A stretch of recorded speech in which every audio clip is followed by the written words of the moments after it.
Oh, let's speak once again to Chris Stokel-walker. He's a technology journalist based in Newcastle in the UK. Welcome to the programme. So we heard news today that Elon Musk is actively searching for a new Twitter CEO. That is according to a media outlet. What do you make of this? Your reaction to it?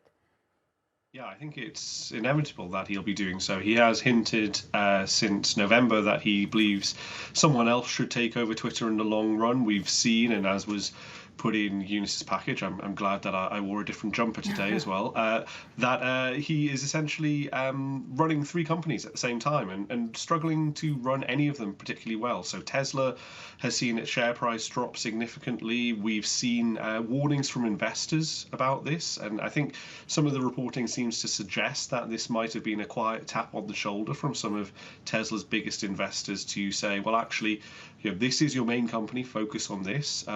Likewise, SpaceX is putting people into space, and you need to be very, very focused on that in order to do that safely. And then with Twitter, he's really struggling. Users are unhappy. He is making strange decisions that you can't really do when you own a social media platform as big as this and as powerful as this, and regulators are starting to crack down. So it seems inevitable that he'd want to get rid of it, essentially, in some way, but obviously keep his investment, but have someone else taking charge. And who do you think could replace Elon Musk as CEO of Twitter? Yeah, so it's notable that we saw him hobnobbing with Jared Kushner, Donald Trump's son-in-law, at the World Cup final recently, but we've seen a few others as well. Some names being bandied about are David Sachs, who is a kind of significant colleague of Musk's in the tech world.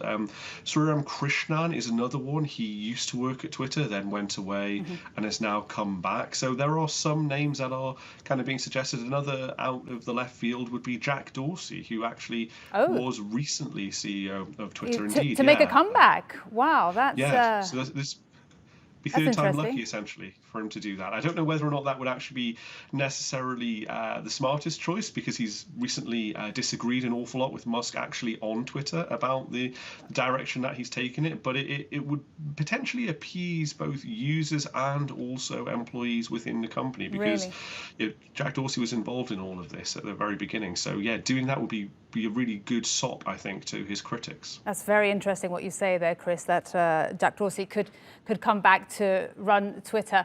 And just very quickly, how much damage do you think has been done to Twitter, if any at all? I'm a huge Twitter fan. I love it, but as a user, I don't really see that damage. But behind the scenes, with the advertisers, with people he's made upset, how bad has it been?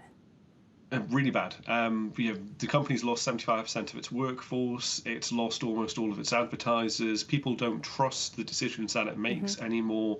It's completely discredited. I think users are abandoning it day in, day out. So there's a big task for whoever comes in to be able to try and right this ship, which has been pretty much shipwrecked by Elon Musk.